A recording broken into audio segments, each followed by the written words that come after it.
Thomas the Tank Engine was busily shunting in Knapford Station Yard. But he had to wait at a junction before he could return to the main station.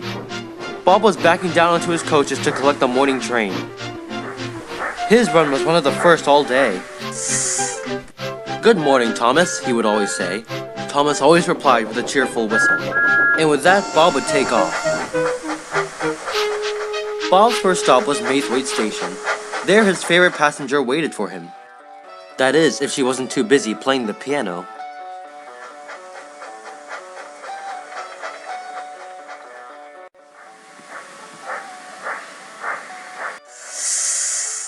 Uh-oh, Bob thought. Miss Marie must have lost track of time again.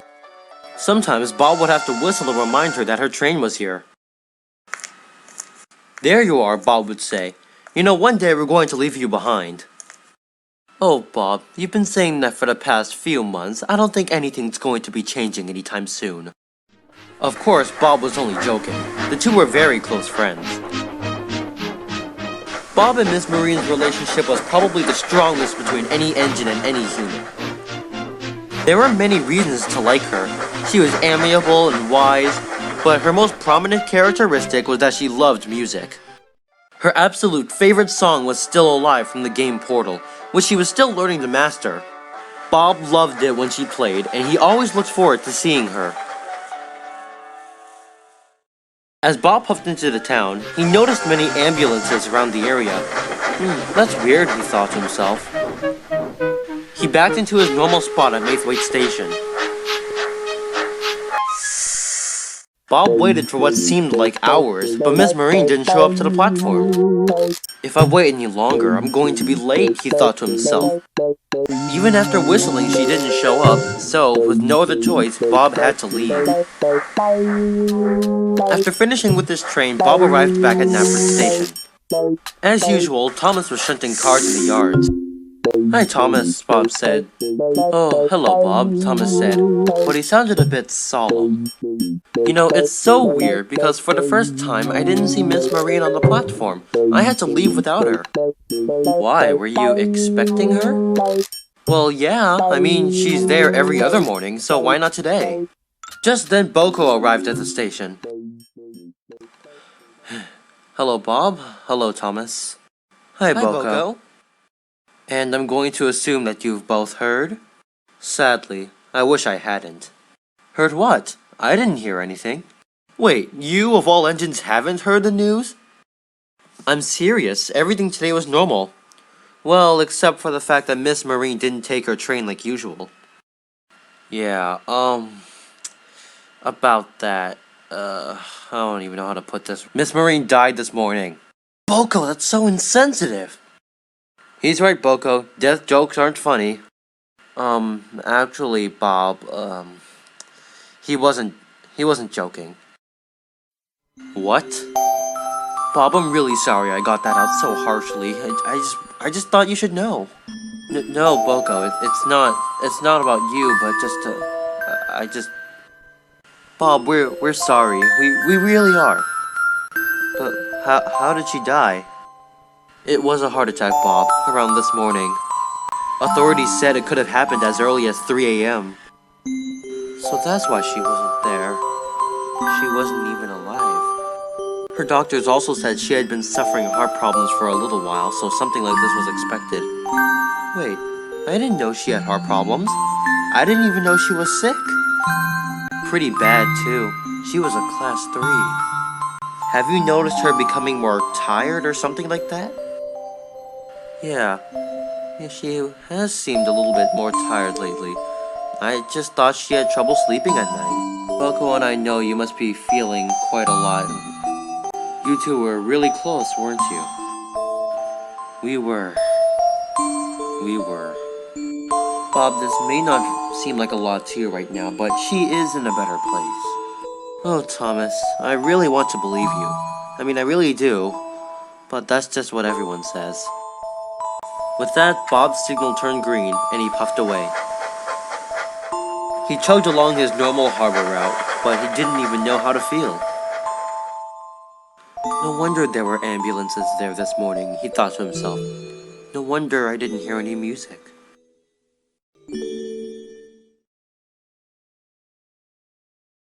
Bob was taking on water at Knapford Station. It had been a few weeks since Miss Marine's death, but he still found it hard to get over it. Caroline rolled in. Hello, sir, Bob said. Hello, Bob. I have a very special request for you directly from Miss Marine. Miss Marine? Is she alive? No. Sorry, Bob. But she has requested in her will that you be her funeral train. She has? Oh, that's nice. It is, Bob. It really is an honor to be a funeral train. You should be proud. Well, I guess I am, to a certain extent. Good. Now, I want you to go to Brendam Docks so that you can become familiar with the car you'll be carrying with her body in it. It's in the siding where freight is usually unloaded, so you should look there first. What? It's in the car right now? No, some people are currently preparing it. You know it has to go overseas, right? She wants to be buried on the mainland. Oh, I get it now. Alright then, bye, sir.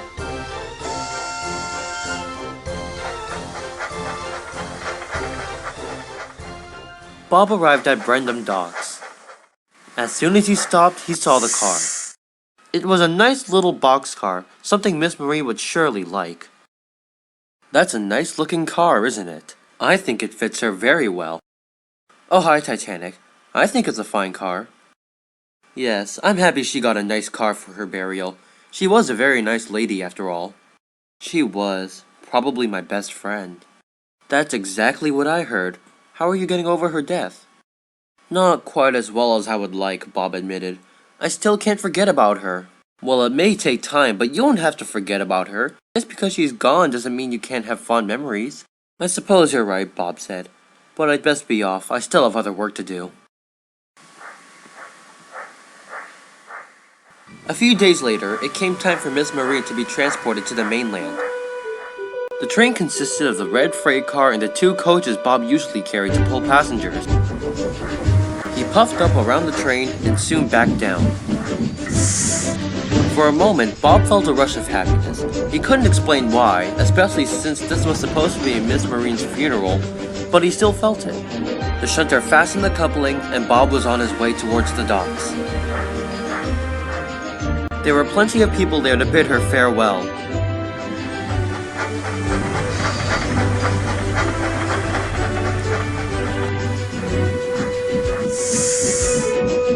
Hello, Bob, said the Titanic. As it turns out, I'm actually taking Miss Marine to the mainland. You are? Bob asked. Don't worry, I'll be extra careful with her and make sure she gets there safely. Alright then, Bob said. I trust you. I promise Miss Marine will be fine. Soon the workmen had unloaded Miss Marine's body from the boxcar and a crane was ready to load it onto the Titanic. Bob watched them anxiously. What's the matter? They're experienced, they know what they're doing.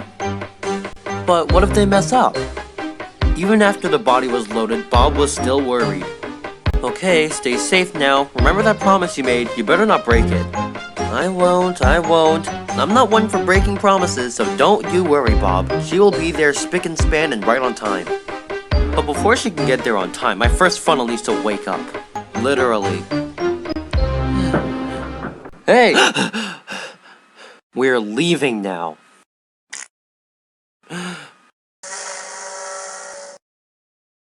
And with a few cheers and goodbyes, the Titanic was off for the mainland.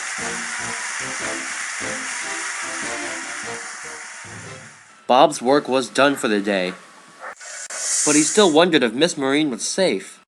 And from the top of the Sodor Sturdy, Toad wondered the same thing. He waited impatiently for the ship's return. And later that night, the Titanic did. With flickering lights, she appeared on the horizon. Oh, finally!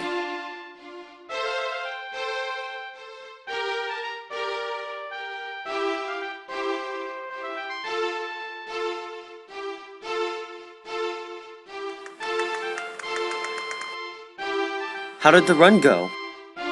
Well, it went fine for the most part, but the seas were really rough, as if there were a storm. Did she get there safely? Well, of course she did, she said. I mean, I couldn't break the promise I made to Bob, although my lighting system will have to be looked at later. Oh, thanks so much, Titanic. He'll be so happy. I hope so. It's been quite a while and he's still not over it. I'm a little worried. Well, for starters, you have to understand they were best friends.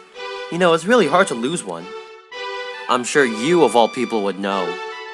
You mean, of all mushrooms. And yes, I do.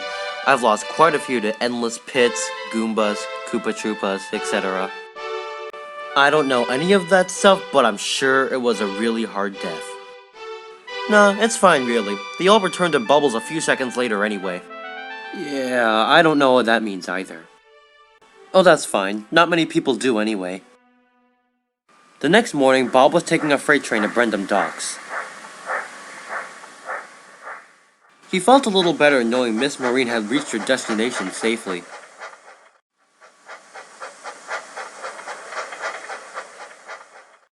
He parked his cars into the freight siding. Hello there, came a voice. Above Bob was a very odd-looking engine. He had never seen him around the railway before.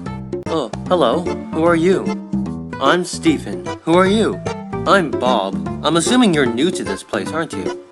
Yep, just arrived here a few hours ago. Although, I will admit I'm not very good with these heights. I never have been, and probably never will. Oh, well you look a little bit, weird? Yeah, I've heard that before. But, you know, the railway used to have a lot more engines like me when I first came about the scene. It did? Oh, sure. I mean, some people still insisted on using horse-drawn railway carriages, but pretty soon we took over. Bob thought about horses pulling coaches, and he found it quite funny. But that's enough of me rambling for you today. I'm assuming you still have other work to do. Oh yeah, work. That thing. That important thing you mean. Now, I don't want you to be late, so run along now. And it was nice meeting you, Bob. And it was nice meeting you too, Stephen. He seems nice enough, Bob thought to himself.